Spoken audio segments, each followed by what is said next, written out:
Vous savez, en tant que fan, on aime bien immortaliser notre passion en achetant des goodies physiques et je ne déroge pas la règle. Je suis passé à la caisse et je vous propose de découvrir tous ces produits importés du Japon, qui sont principalement des peluches. Tout d'abord, Professeur Layton était bien gentil mais tu rentres chez ta mère et inspectons rapidement le colis pour voir s'il est en bon état.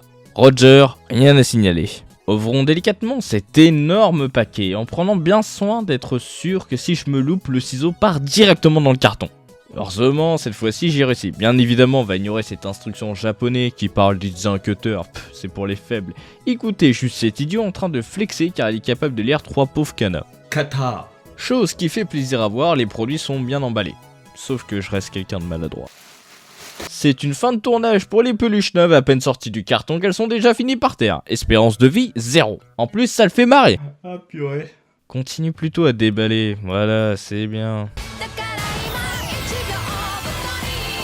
Du calme. On remarque que son emballage contient une étiquette Steins-Gate, donc l'emballage est aussi précieux que la peluche elle-même. Bien évidemment, je ne suis pas un monstre, on va ouvrir le plastique, j'ai pas envie que ma Colisu finisse asphyxiée, elle vit déjà assez mal l'ending de l'animé comme ça. Attention, on s'attaque à un gros morceau. Et oui, j'ai commandé un bébé.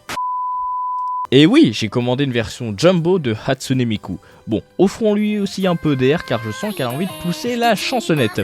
À moins qu'elle préfère se péter la gueule.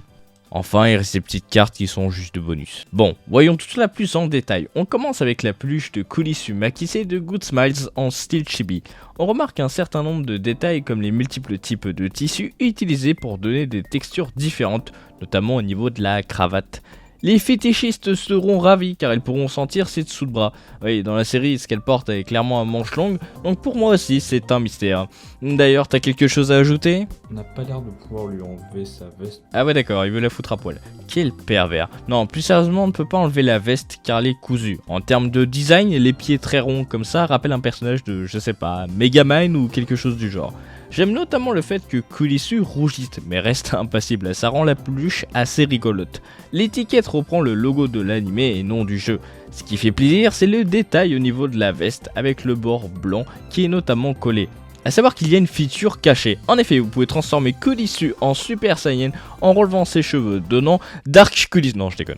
En tout cas, ça nous permet de découvrir son adorable capuche. Bien évidemment, elle est trop petite pour recouvrir l'immense cortex de notre scientifique. Petite déception, c'est au niveau de la ceinture qui est peut-être trop simpliste. On aurait aimé aussi plus de détails sur la chemise pour avoir plus de relief que simplement un motif imprimé. Néanmoins, elle a un bon équilibre, donc elle est parfaite pour être exposée. Si on la compare à d'autres peluches Good Smiles, on retrouve les mêmes matières, seuls les pieds changent vraiment.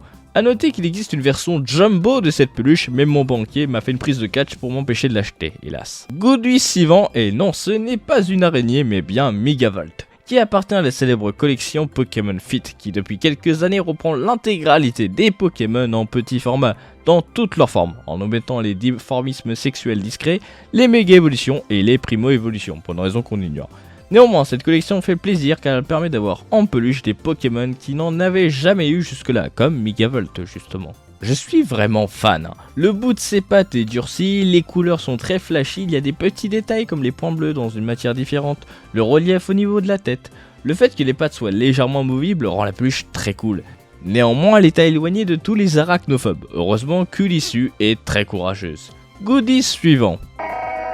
Notre forme de vie d'extraterrestre préférée existe dans ces 4 formes en Pokémon Fit, mais je me suis contenté de la forme normale. J'aime énormément le respect du Pokémon avec ses bras en forme de brin d'ADN, même s'ils sont collés, et je pense que ça aurait pu être amusant de voir un bras humain plutôt que 2 bras identiques, mais cela aurait brisé la symétrie et la continuité avec les autres formes. Ce qui me fume, ce sont les yeux qui parviennent totalement à reprendre le regard assez froid et perturbant de Deoxys. Bon, les plaques qu'il a sur les côtés sont molles alors que clairement elles sont rigides normalement, mais grâce à ça vous pouvez avoir Deoxys tête d'œuf. Au début, je comprenais pas à quoi correspondait ce point bleu, mais en fait c'est censé représenter son cou, mais ça donne pas le même feeling. Pour la perle, c'est cool d'avoir fait en sorte que la perle soit comme insérée plutôt qu'avoir un imprimé plat, mais comme le contour est irrégulier, on dirait juste que c'est moi qui ai enfoncé un petit caillou, ça fait bizarre. Autrement, de dos, on retrouve les points bleus et les arches autour des cuisses ou l'espèce de queue. Ah, on fait signe dans l'oreillette que l'autre continue à faire croire qu'il connaît bien le japonais. Pokémon Fit des Okusis. Enfin, la particularité de Deoxys, c'est qu'ils l'ont fait assis, donc automatiquement ça devient une des peluches les plus chill du monde.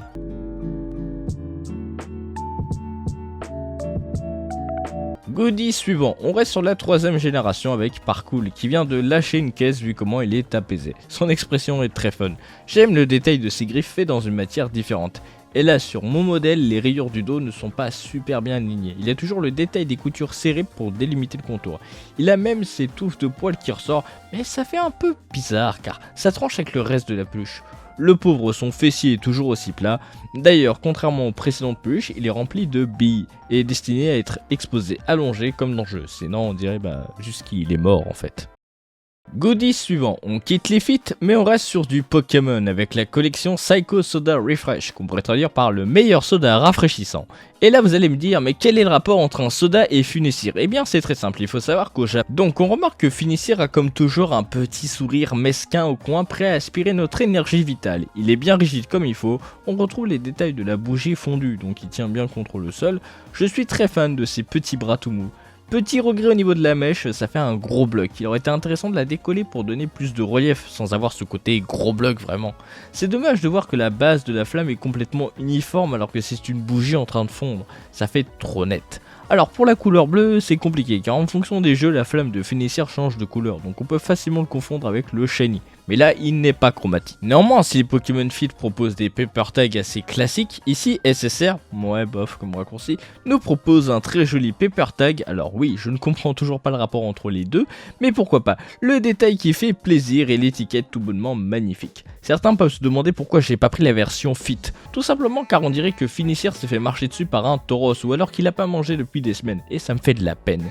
Mais voilà, Funessir est un Pokémon que j'aime beaucoup, mais en peluche il est assez compliqué à retranscrire. Goodie suivant, les Nanoblocks Dialga et Palkia. Il faut savoir que je suis un grand amateur de Lego depuis tout petit, et même si l'idée de Lego Pokémon m'a jamais vraiment emballé, voir des méga constructs Pokémon m'énervait car la qualité est pas top.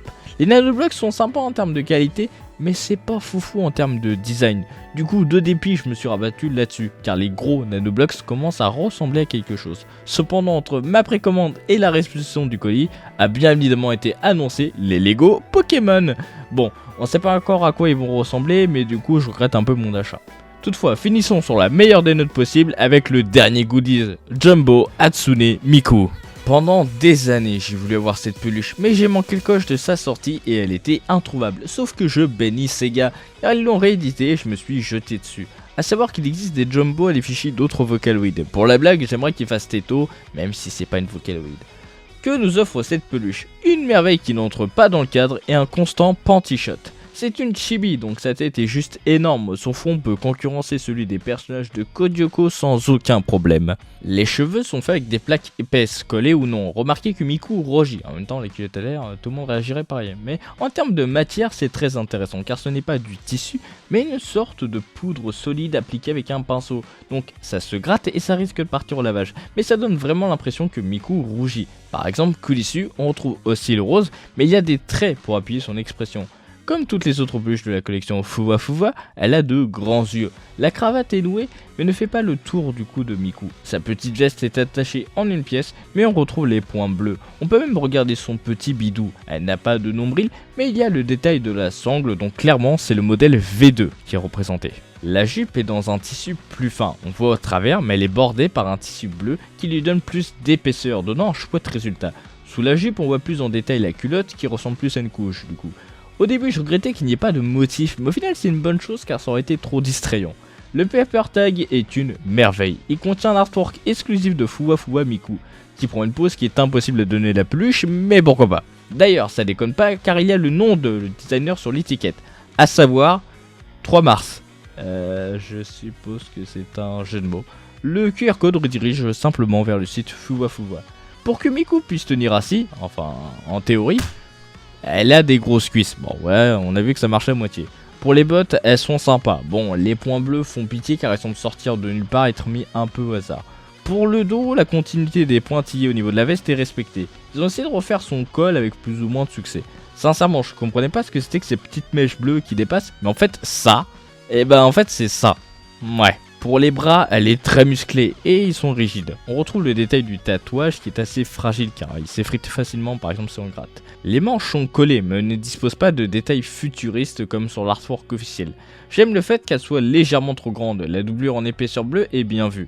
Pour la tête, il faut parler de cet élément qui crève les yeux, les couettes qui sont immenses et aucune autre fouafoua peut rivaliser. C'est quasiment des coussins. Pour les barrettes, elles sont collées contre la tête et n'ont pas vraiment une forme carrée, c'est un peu dommage. Les coutures semblent assez solides pour supporter le poids. Elle possède son casque mais n'est pas lié, ce qui fait un peu étrange car on dirait juste qu'elle a des boules sur les oreilles. Toutefois, on reconnaît vraiment Miku et je suis complètement sous le charme.